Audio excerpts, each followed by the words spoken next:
Hey, what's going on? It's Bill Burr, and it's time for the Monday Morning Podcast for Monday, October 27th. What's going on? How are ya?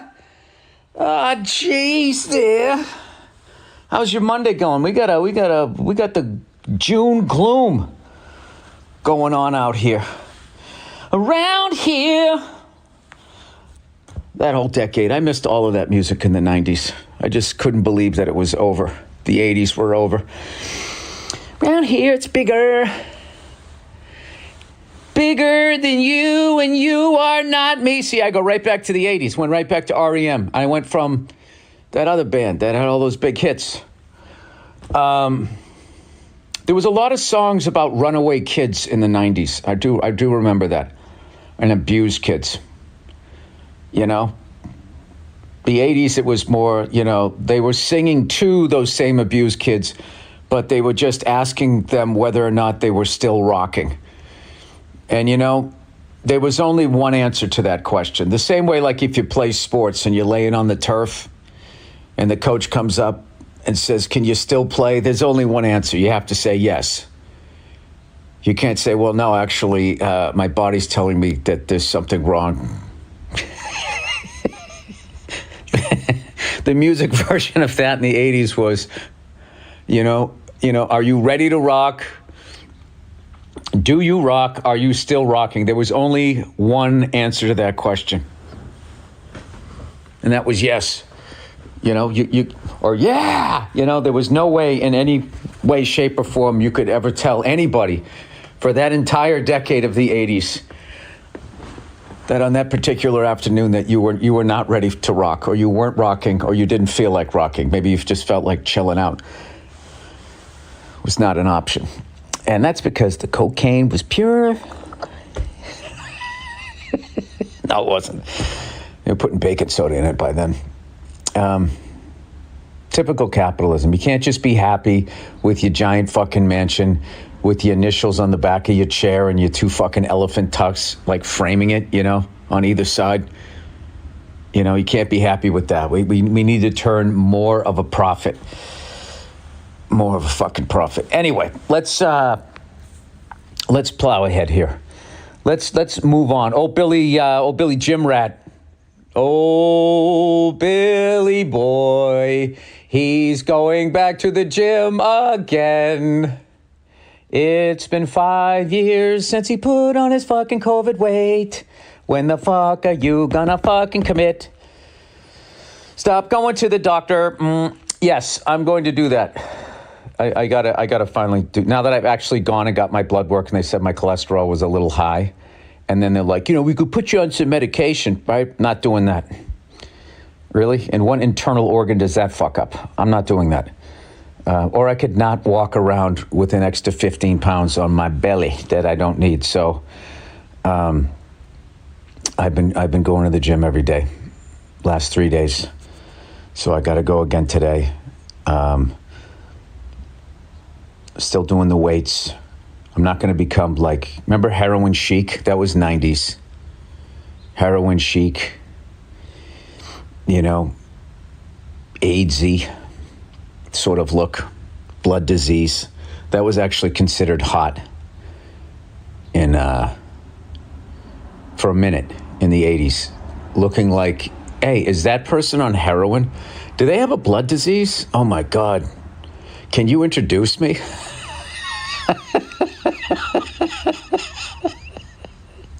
Could I carry that full-grown adult like a baby? Oh my God. Can I meet that person? That for a second. That was, that was the thing. That was maybe the height of miserable, beautiful women, is when they had to get that skinny for the fucking weirdos that managed them and made their clothes. It was really weird. And then Sir Mix-a-Lot came out talking about ass, and then, all of a sudden they were allowed to eat again. This is all true, if you look it up. If you go to the right website out there on the fucking interweb, the internet, the inner web of lies, I'm still thinking about that bullshit from a few weeks ago. That was a fucking, what a bunch of fucking, oh, that was one of the hardest things ever, to keep my mouth shut and just not trash every one of those fucking cunts. Oh, am I looking forward to running into a few people.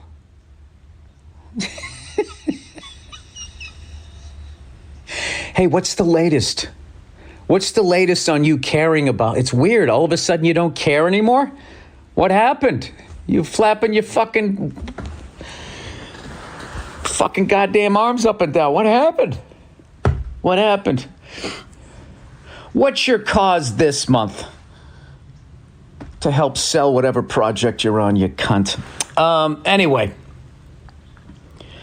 so my new breakfast, instead of a breakfast burrito, which, by the way, having lived in New York City and now living in Los Angeles, the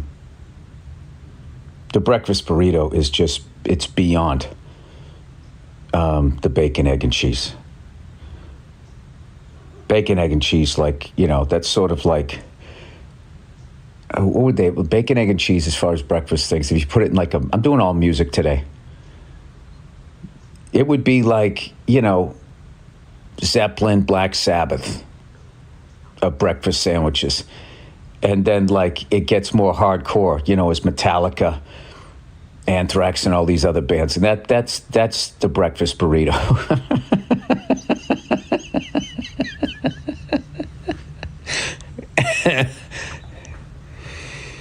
Yeah. It's like the difference between to that fucking speed metal, fucking insane shit.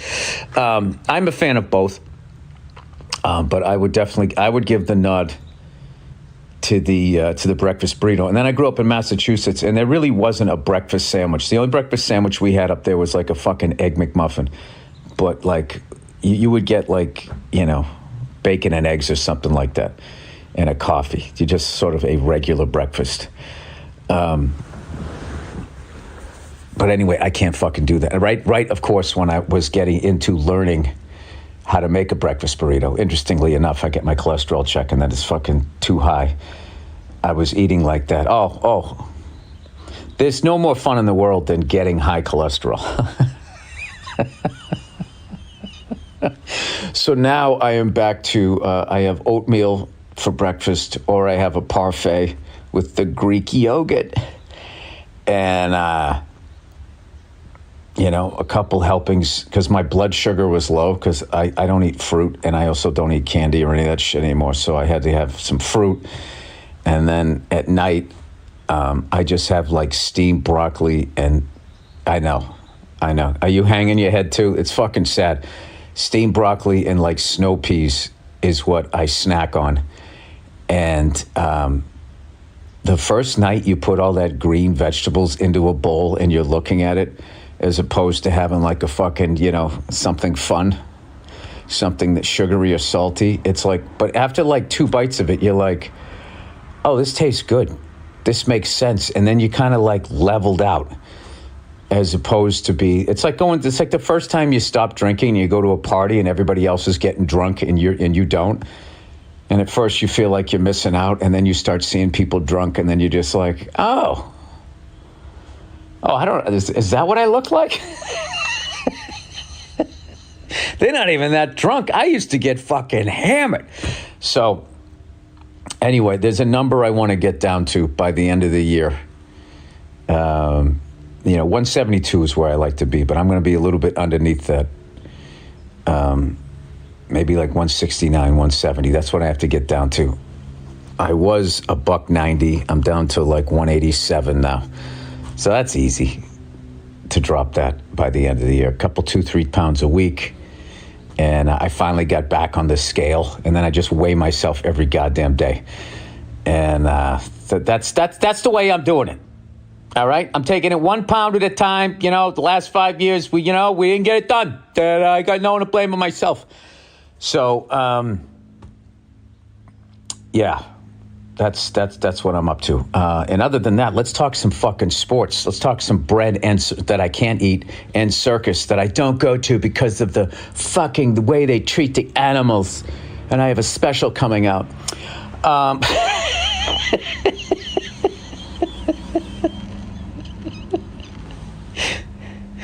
I'm going to find the right thing to get sanctimonious about, to mock all of that. Anyway. Yeah, evidently everything must have cleared up because there's no more chatter. They must have fixed everything. It's going to be passive and it's going to be aggressive. Anyway, let's talk sports. All right, let's talk my Boston Bruins. To look at their records, you would know that they are a much improved team.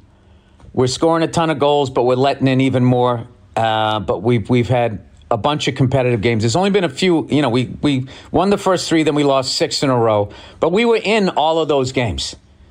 And, a couple pucks didn't bounce our way, a couple of brain farts on fucking defense, too many odd man rushes, shit like that. But stuff that's fixable.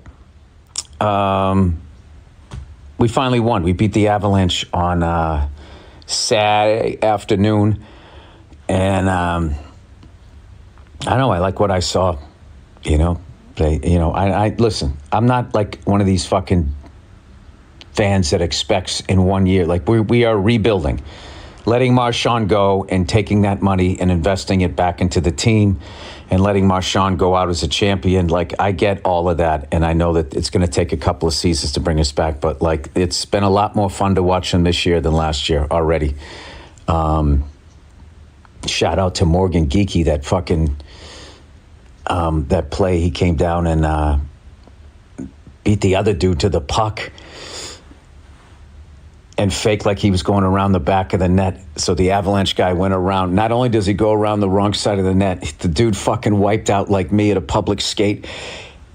And the goalie was looking at his own defenseman, thinking he was looking at Geeky with the puck, and Geeky came back around the other side and just fucking tucked it in right at the end of the period. And I was sitting there going like, God damn, I think we're going to win this one. And then the third period came along, and my son came in and said, Dad, will you ride bikes with me? So I had to say yes.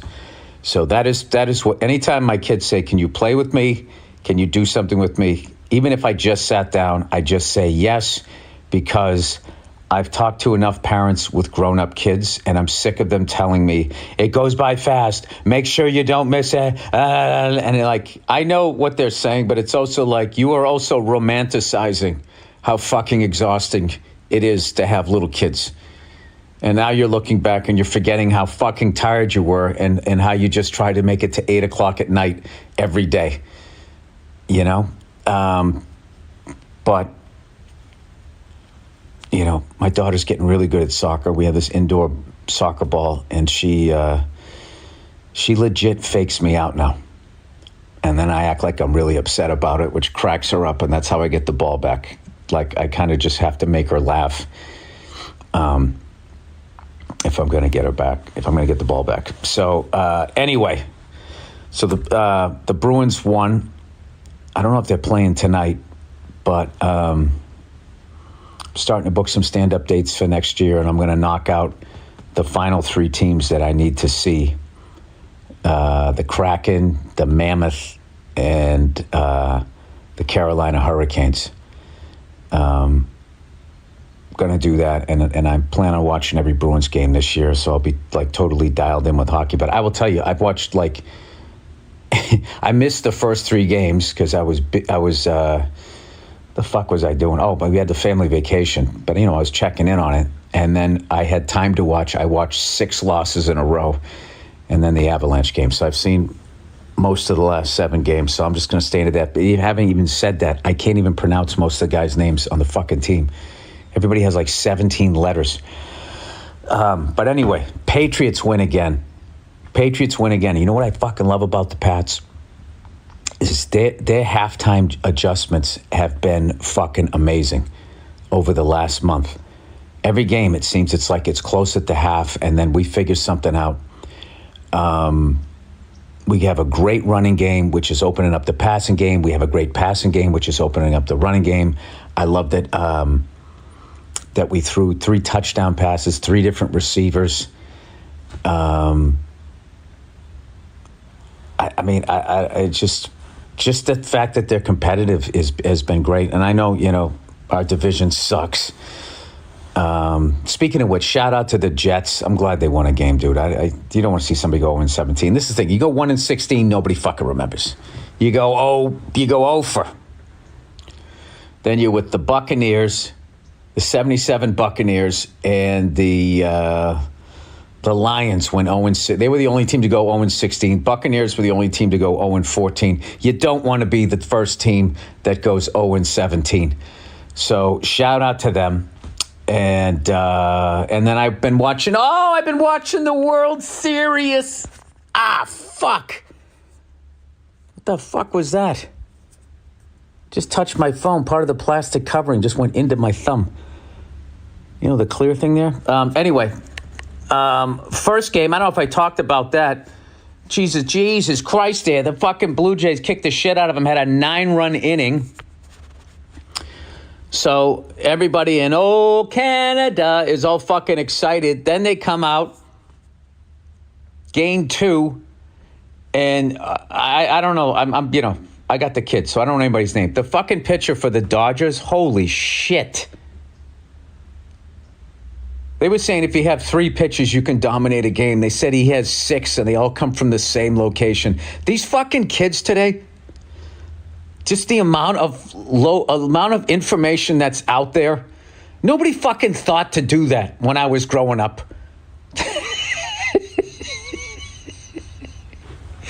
It wasn't until, who was the first guy? I think it might have been Pedro that, it comes over the top, the same sort of release. So that's all come about in, the last 25 years. And the fact that people can still hit, 300. Aaron Judge won the batting title this year, hit, fucking 330-something. The fact that you can still do that when there's guys out there that have 3 to 6 pitches that all come from the exact same location is insane. So anyway, they come out, and there's this fucking guy behind home plate in Toronto. Fucking hilarious. He's got his shirt on. It said, "I bet on us." You sitting right behind home plate, and I'm sitting there thinking, just a few years ago, before gambling became legal, you couldn't wear that shirt. They'd say, "Hey, get out of here. Get you there with that shirt that's talking about gambling. You got to turn that thing inside out, or no, you're going to take it off right here in front of everybody. We're going to shame you with your own man boobs, and you're going to fucking take that goddamn thing off, and because we are not going to be associated with gambling whatsoever." I mean, back in the day, Joe Namath and Mickey Mantle opened a bar, and there was just too many unsavory type people hanging out. He shut that fucking thing down.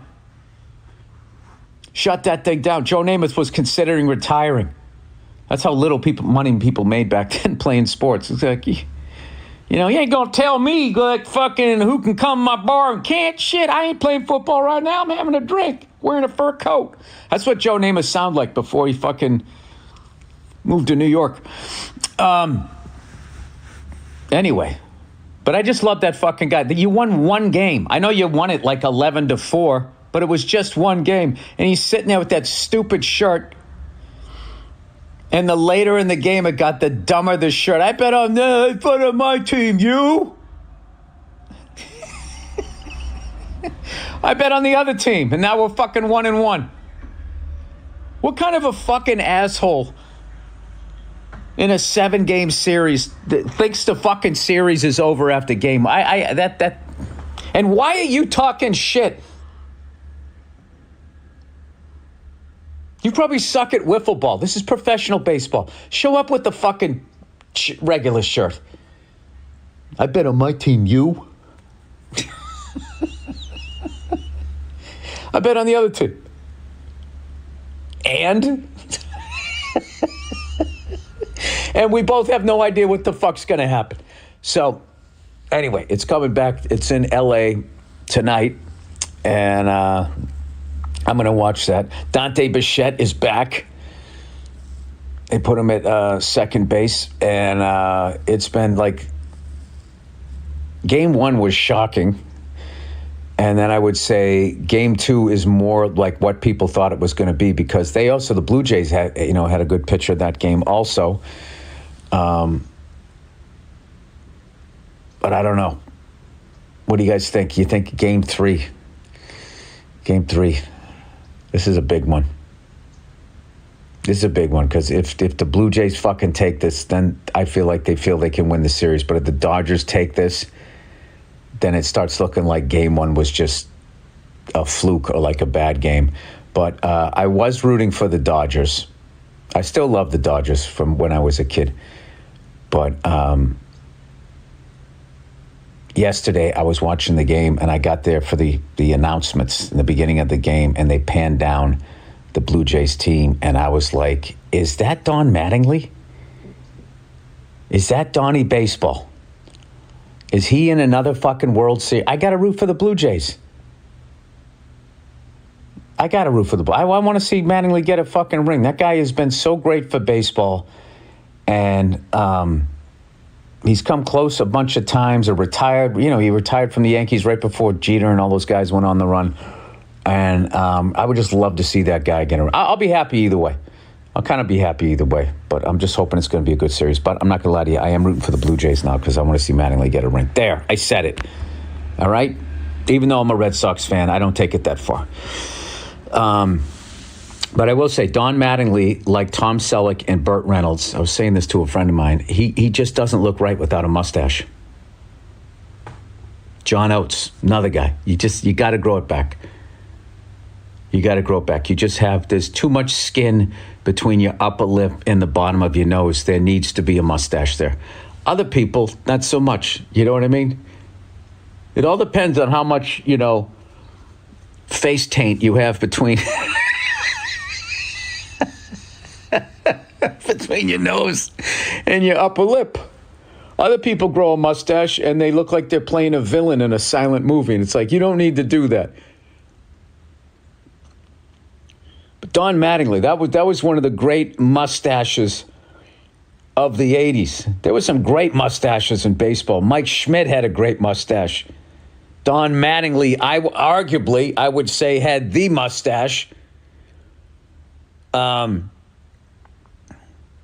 Who else? The 70s were probably the best with the mustaches and the fucking mutton chops or whatever. But anyway, let's plow ahead here. Oh yeah. So anyway, I'm going to be getting some. I'll have some road dates.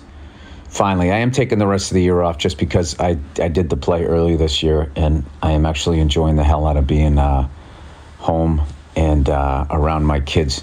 What's funny is my daughter wants to go to this amusement park because she went there with some friends, and there was one roller coaster that she didn't go on, and the other kids did, and her and a couple kids didn't, and now she's like wishing that she did.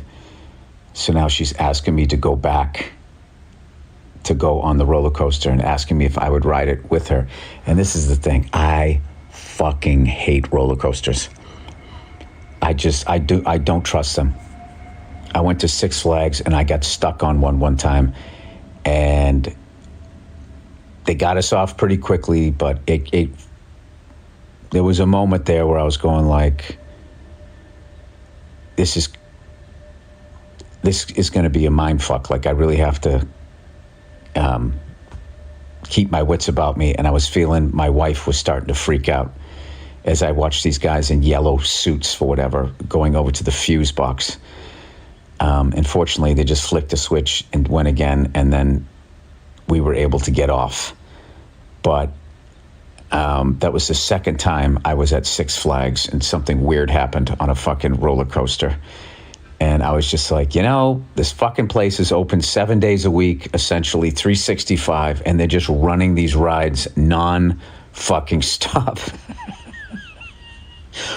And I don't feel they do any maintenance until something happens. I'm sure there's upkeep. I'm sure there's checking oil or whatever. But at the end of the day, it's a machine. I mean, if you're going to be running it 8 hours a fucking day, 10 hours a day or whatever, there's going to be some problems. So I don't mind I don't mind being on a roller coaster that I'm sitting down in and there's no loop-de-loops. I will do that, which is, like basically an old school one. Because if that thing shuts off, okay, they can come up, walk up the stairs, walk up the fucking hill or whatever, and they can get you out and everybody can slowly walk down. I don't want to get stuck upside down on a loop. I've seen that happen. And I don't want to be in that Superman thing anymore because it's all of a sudden it starts feeling like there's a fucking elephant sitting on your chest. Because I was totally fine until I thought like, well, if I really wanted to, I could get out of this thing. And I tried to and I couldn't. And then that's when that sort of like awful feeling in the middle of your chest started happening. I was like going, all right, Bill. All right. Just fucking relax. The only reason why you're freaking out right now is because you know that you want to get off and you can't right now. If you can just block that out, everything's fine. There's plenty of blood flow. You can fucking breathe. Your wife's freaking out. So now it's time to be positive. So I just started talking to her. And I couldn't really see her, and she was trying to see. We were like right next to each other, but we couldn't move our fucking heads. And I was just going like, "It's all right. They're over there. They're gonna do this. This is normal. They're gonna fix it in any. It should be a couple seconds. Fortunately, it was, but I was totally bullshitting. In my head, I was like, "Oh my god!" The last time I heard about, they were up there for like 2 fucking hours. So anyway. But my daughter wants to go, so I'm going to go. Hey, what are the odds it happens again? Am I right? All right, let's do some reads here for the week. Look who it is, everybody. Squarespace. This podcast is sponsored / brought to you by Squarespace. Squarespace is the all-in-one website platform designed to help you stand out and succeed online. Whether you're just starting out or scaling your business, Squarespace gives you everything you need to claim your domain, showcase your offerings with a professional website, grow your brand, and get paid all in one place. From consultations to events and experiences, showcase your offerings with a customizable website designed to attract clients and grow your business. Get discovered fast with integrated Squarespace SEO tools. Every website is optimized to be indexed with meta descriptions and auto-generated sitemap and more. So you show up more often on search engines and bring in more of your ideal customers. Squarespace makes it easy to showcase your expertise and engage clients with video content on your website. Upload and organize your videos. Create stunning video libraries and even monetize your content by adding a paywall. Perfect for online courses, exclusive tutorials, and premium workshops. Where do we get this, Bill? Well, you head to squarespace.com/Burr for a free trial. And when you're ready to launch, use offer code Burr, B-U-R-R, to save 10% off your first purchase of a website or domain. That's squarespace.com/Burr, B-U-R-R, for a free trial. And when you're ready to launch, use offer code Burr, B-U-R-R, to save 10% off your first purchase of a website or domain. Oh, Jesus there. Look who it is, everybody. Look who it is there. It's all Hims. It wasn't us, it was them. The Warriors. Hims, everybody. According to the National Institutes of Health, as many as 30 million men in the United States experience erectile dysfunction. It's more common than a bad night's sleep.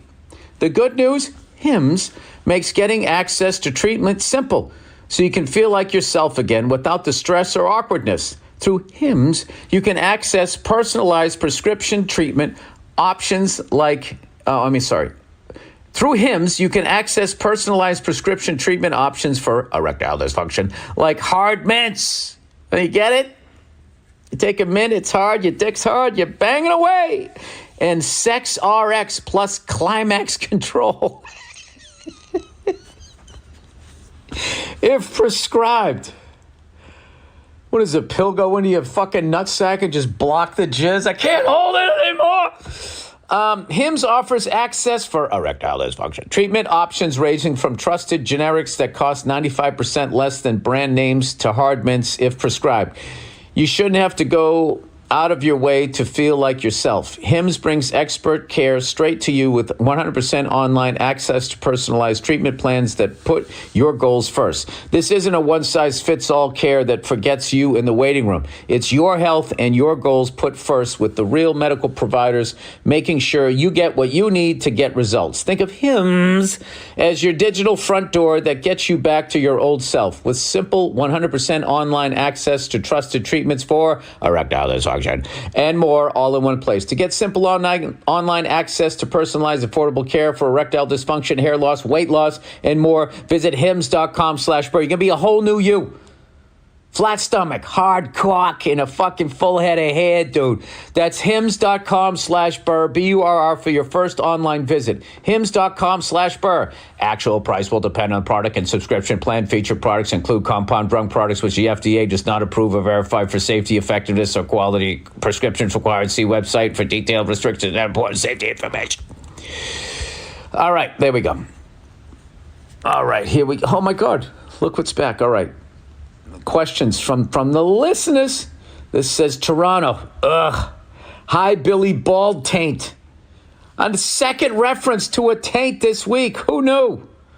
Who knew? I'm a Canadian who absolutely cannot stand Toronto pro sports franchises, especially the Maple Leafs. Yes. Now, hopefully this person, looks like in the next sentence, they're going to explain this, but the level of hatred that Canada has for their own capital, the media capital, whatever it is. I almost forgot. Ottawa is the capital of Canada, but Toronto is the media capital. All right, hopefully this person is going to explain it. Because our media is concentrated in Toronto. CBC, CTV, TSN, Sportsnet. The rest of the country gets the Leafs, Blue Jays, and Raptors shoved down our throats 24/7, 365. It's incredibly frustrating. No, I get it. That's like New York City. If any team in New York wins like 3 games in a row, oh my God, is this the return of the, like... All the Jets have to do is win 2 more in a row, and all of a sudden you'll have to someone's going to get a nickname, and it's going to be, all of that insufferable shit. But you have literally 30% better stats in Seattle, and nobody cares. Anyway, then they slapped the label Canada's team on the Jays and Raptors as if the rest of the country doesn't know there are other teams in North America to support. It's insulting. You're lucky in the state that your media isn't concentrated in just one city. Imagine if New York were the only media hub. Well, New York is the New York sports bias. I mean, the level that Boston teams get trashed, winning or losing. Like the joy that so many people in the sports media had when Bill Belichick went to the University of North Carolina and they got their asses kicked the first. They're following this guy to college. But New York and LA, we have real sports rivalries with both of those cities. So, I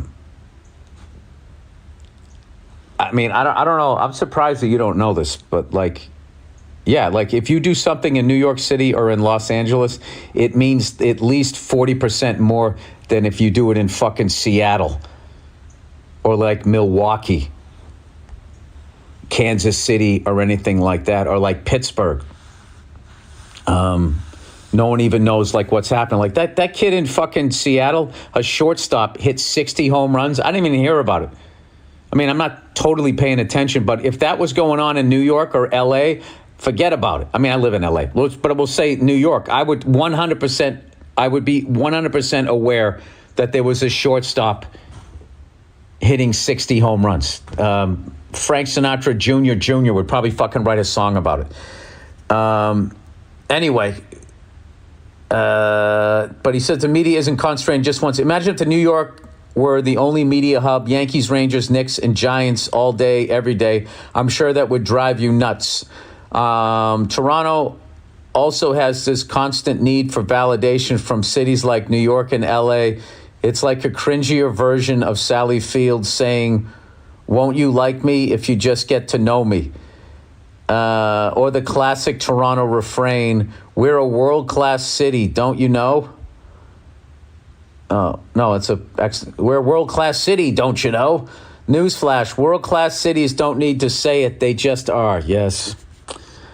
Yeah, there's a lot of people that could take that advice, you know? There's a lot of, like, just individual people. You know, like all of this fucking bravado everybody has. Everybody's, you know, you don't want this smoke. I'm not the one. What? I said it. It's like you're online.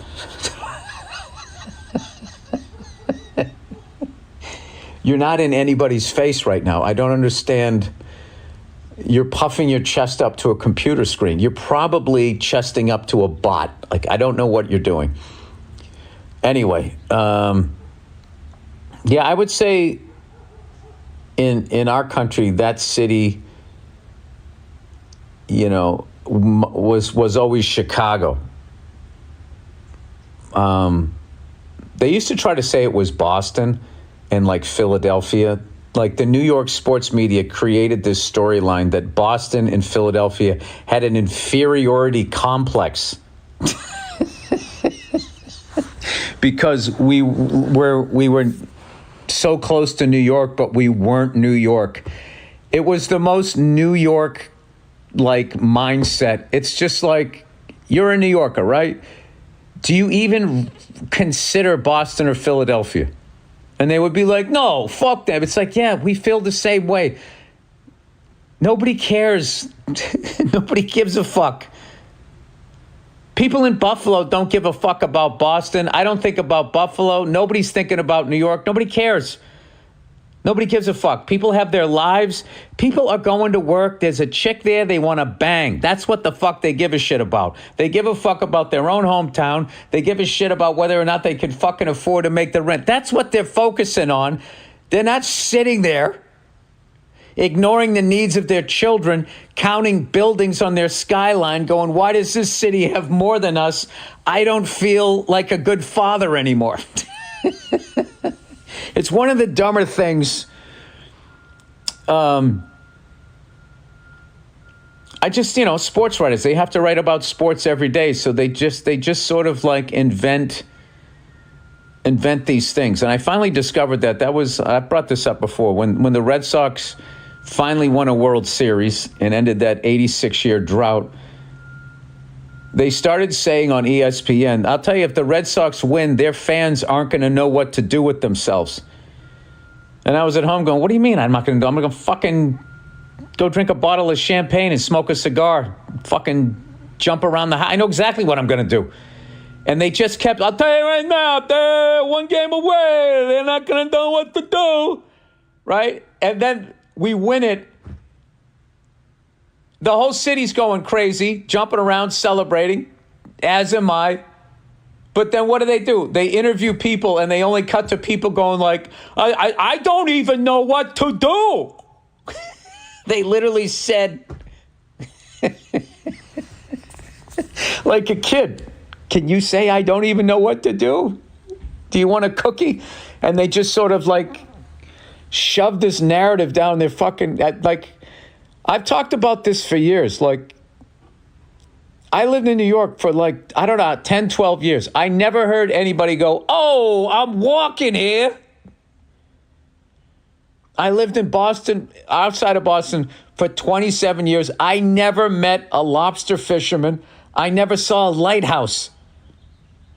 I don't know how to tie sailor knots. All of that fucking shit that they show.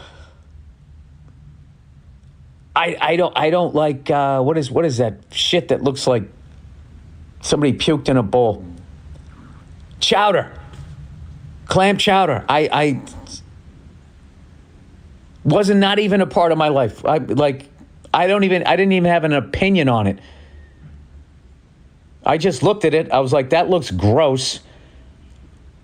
I don't want to eat fucking soup that has fish in it. It just makes me sick to my stomach to even think about it.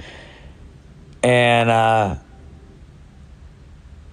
later on in life, I tried it, and it was, I guess it was all right, but these fucking sports channels, just like, hey, you live in Philly, you walk around, eating you got a cheesesteak in one fucking hand and fucking eagle and a bald eagle in your other fucking, they don't. You can get a cheesesteak.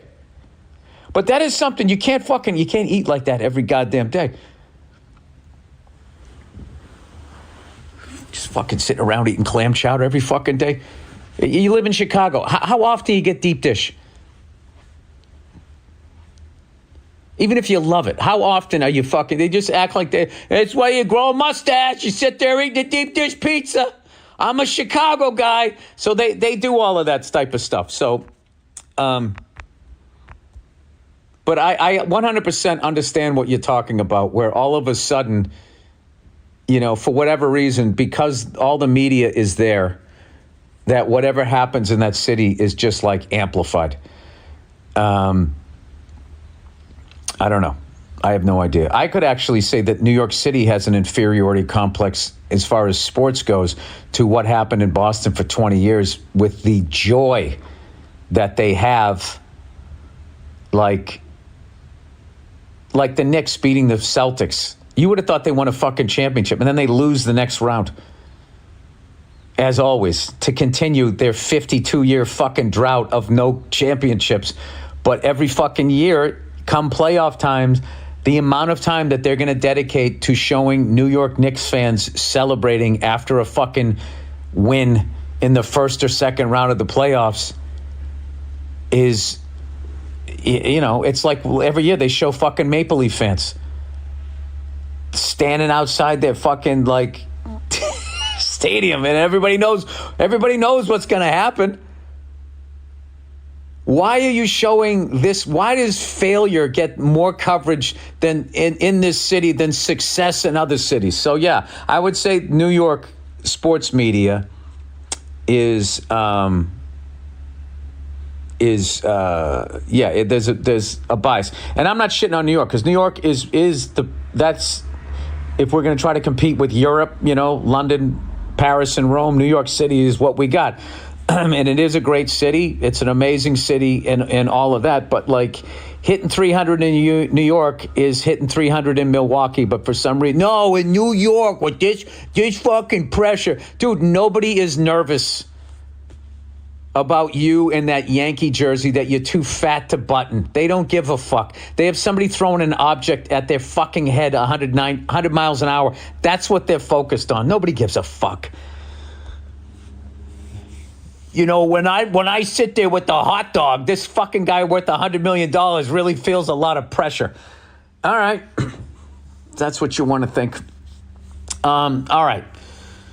Let's plow ahead. This guy continues to say, and don't get me started on Toronto sports media disregard for Canadian domestic pro and university level sports. TSN, often mockingly called the Toronto Sports Network, would rather show Division III tiddlywinks between Montana State and Chancellorsville A&M than Canadian university football, basketball, or hockey.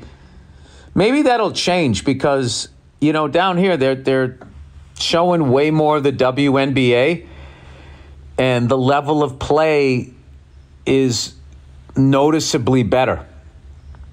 And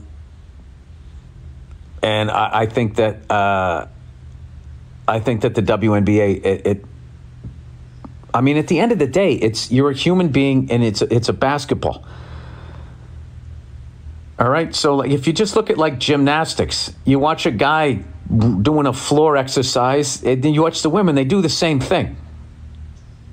They're doing the same flips and shit. So they have the ability to fucking learn how to shoot and dribble if they just do it long enough. And I think now that they're going to actually get paid, even though there's nobody fucking, enough people watching it for the money that they're demanding, if there's actual money at the end of it, then I think that in the next 10 years, it's kind of like how all those European basketball teams used to suck in the Olympics.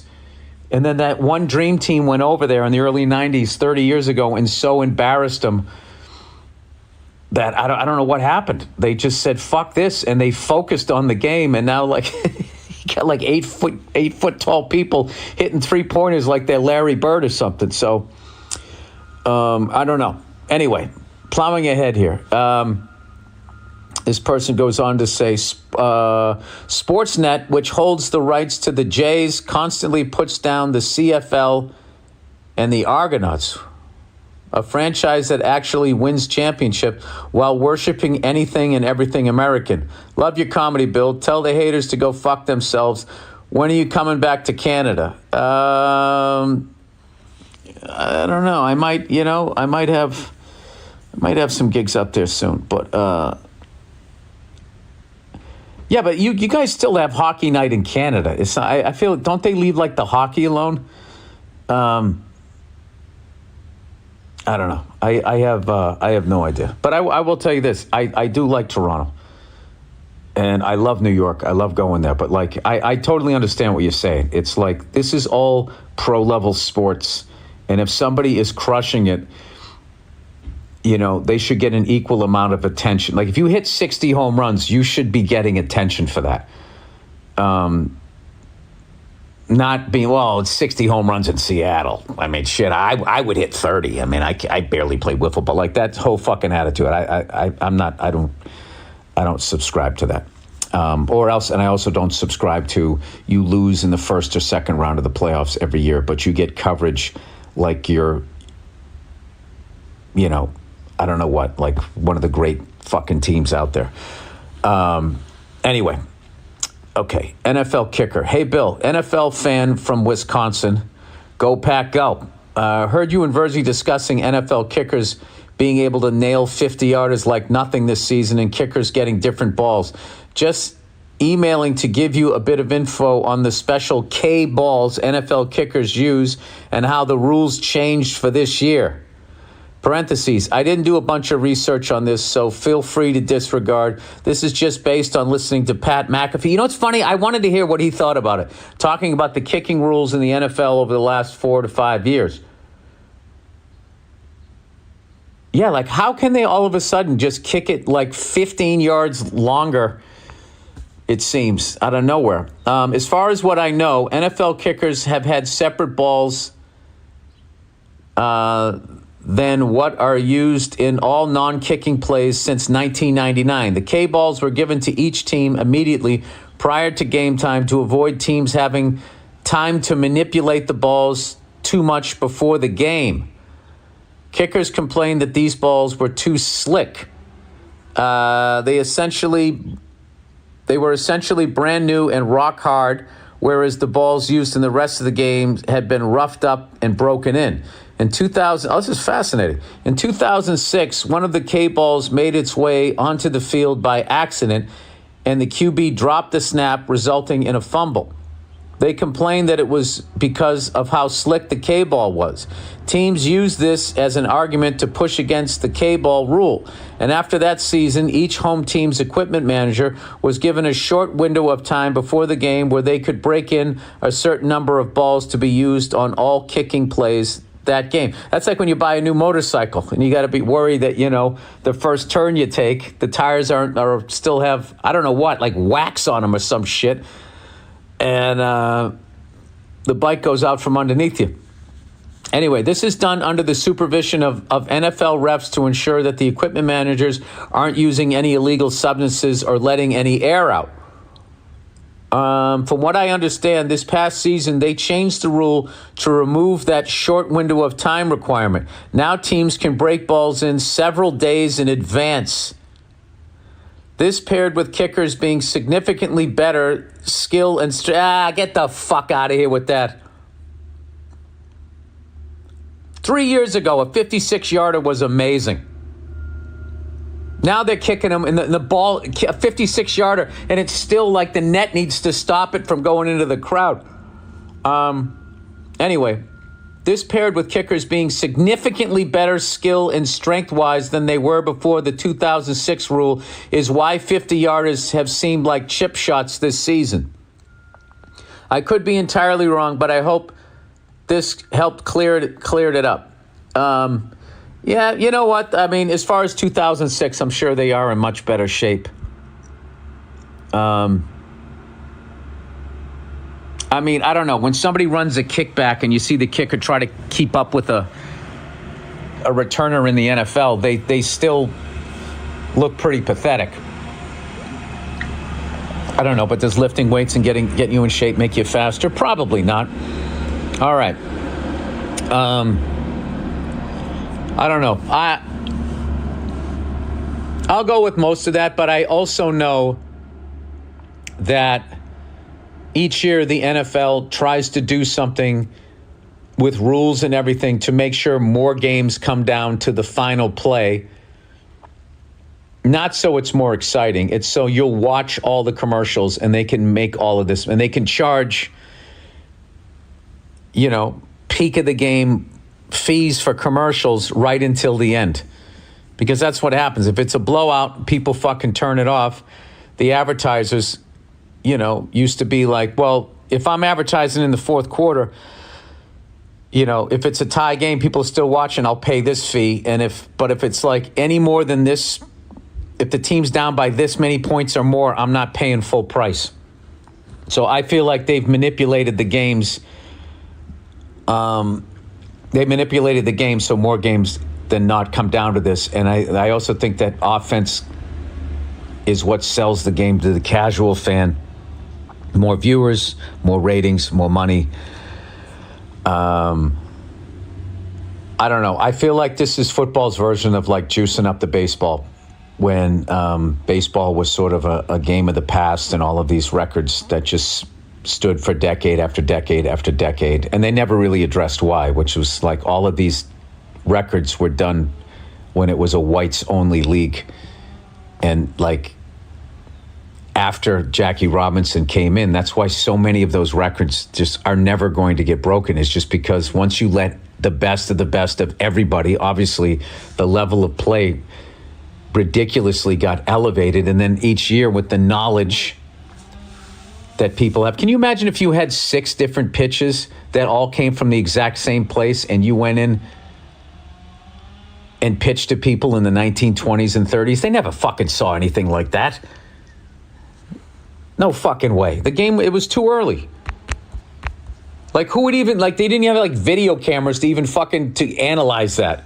Maybe it was like a local press thing and they would show it, but they would always be filming from like 100 yards away.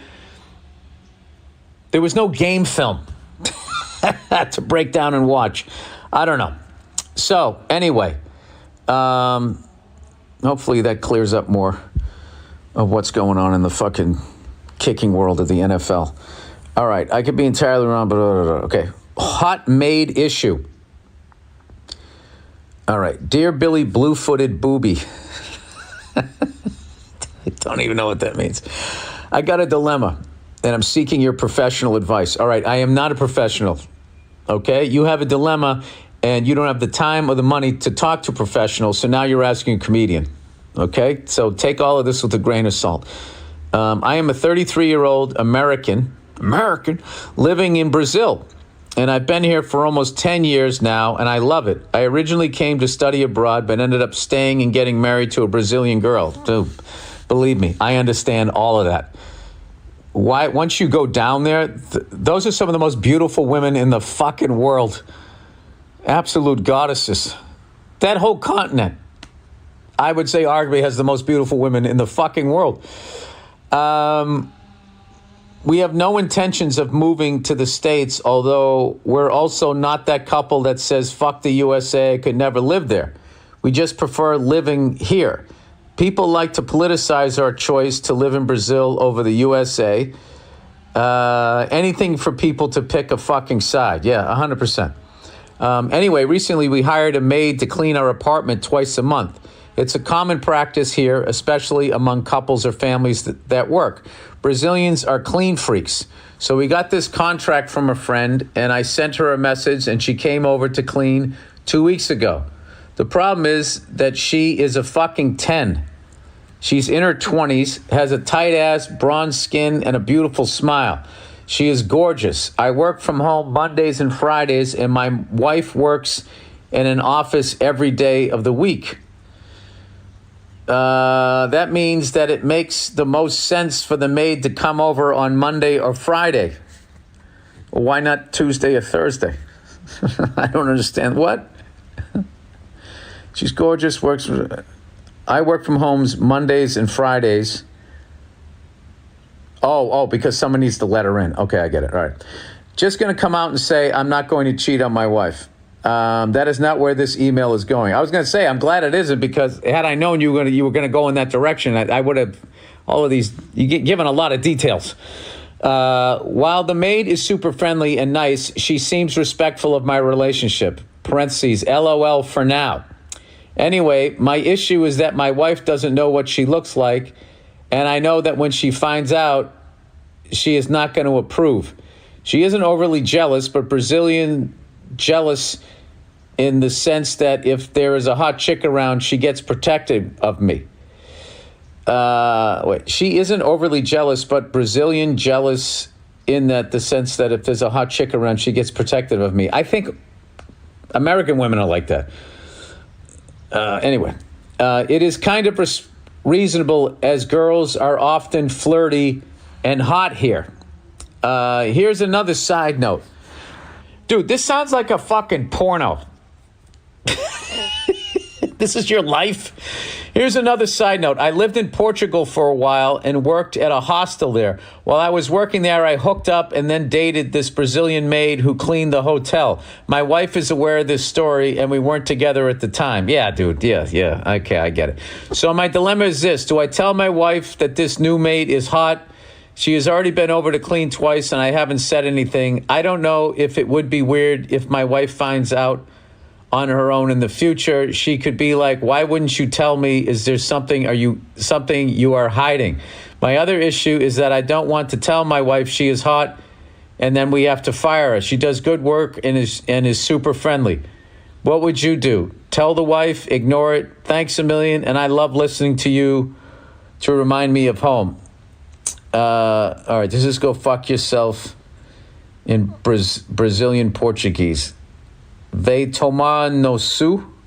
I don't know how to say it. What would I do? I would tell her. I would tell her. I would just say, listen, the new maid is great. She's absolutely killing it. But, I mean, this is what she looks like. I don't want to do anything, but I just don't want you to be seeing, like, this is really hard for me to say because I don't know how your wife is. My wife is cool as shit. She would just look at her and be like, oh, man, she's a fucking smoke show. And that would be it. That wouldn't bother her. But if this is something that would bother you, well, that's what I would say. I would just say, listen, the new maid's doing a great job and all that. But, like, I just want to make sure. I don't know. There's no way to bring it up with her without her. Like, well, why are you telling me? Because then she'll flip it and be like, so what? She's beautiful. Why should I be concerned? Why? What are you thinking?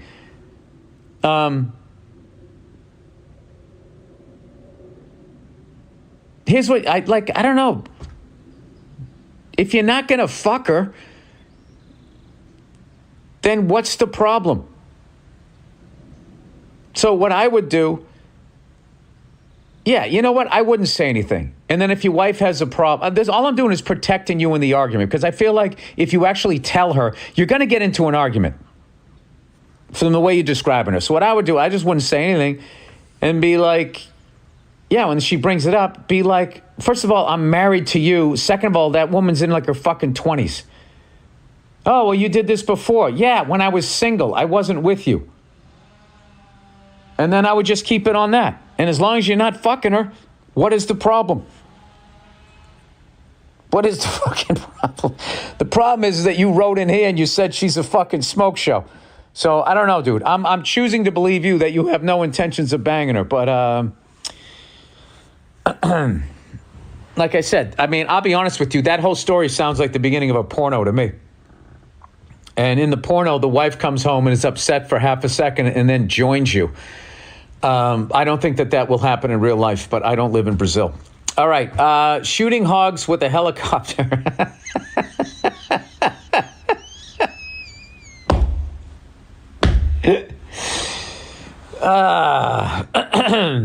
Shooting hogs from a helicopter, not with a helicopter. Shooting hogs from a helicopter.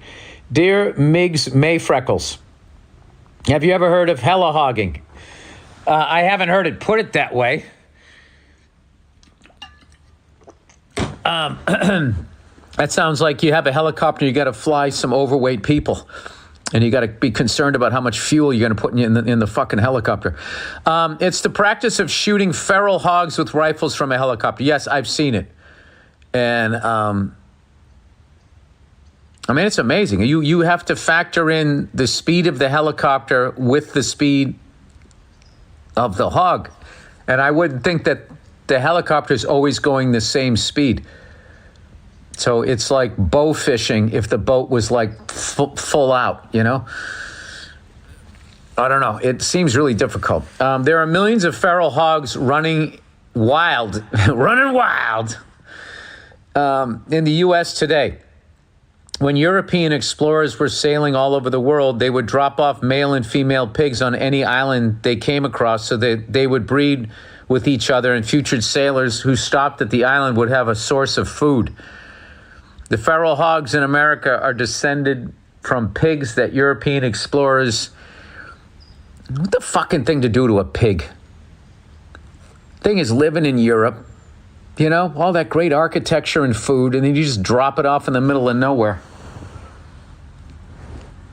Guess there's nothing left to do but fuck. The feral hogs in America are descended from pigs that European explorers, including Christopher Columbus, set loose here in the 16th century. These hogs are considered an invasive species, are very destructive to crops and habitats, and they multiply out of control. The federal government spends over $20 million a year to manage their population. Well, why don't they use ICE to get these fucking things? In many states... I still don't understand why they have to bring those people to Alligator Alcatraz. They weren't like out there robbing banks. They were working in restaurants. These are hardworking people. They didn't come here the right way. All right, you want to remove you? There's still a respectful way that you could get rid of them. To do it in such a mean, non-caring fashion, and for so many people to be like excited about that, is just so fucking depressing. It's just fucking like, you're excited looking at that, seeing this woman crying as she's getting her kids taken out of her arms. Okay, she came here illegal, but she's working her fucking ass off. Dude, if you're an American citizen, you can murder and rape another citizen and they'll put you in a prison that is not surrounded by alligators. I don't understand. Is Alligator Alcatraz even something? Does that actually exist? Or is that just something Trump said? I feel like he watches Austin Powers on a loop and is like, that's a good idea. I should do that. Anyway, in many states, there is no hunting. There's no hunting limit on them. In Texas, it is even legal to shoot them from a helicopter. The pilot flies low enough to flush them out of wooded areas into the open. All you need is a regular hunting license. Hunters will pay good money for the opportunity to do this. Their meat is used in pet food and is also fine for human consumption.